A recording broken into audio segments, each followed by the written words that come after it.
She planned weddings for a living. She never imagined she'd plan the one that would break her heart.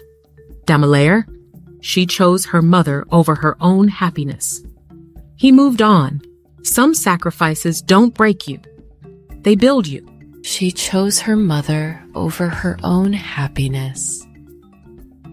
Go. I'll be fine. Just don't forget me. He moved on. She never told him why she let him go. Every detail she planned for their wedding was a reminder of the one she never had.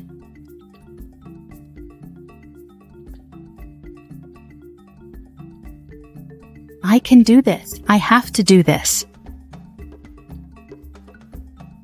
She didn't get the wedding she once dreamed of, but she kept the one thing no one could plan for her, her dignity. I let him go once with love. I can watch him go again with peace.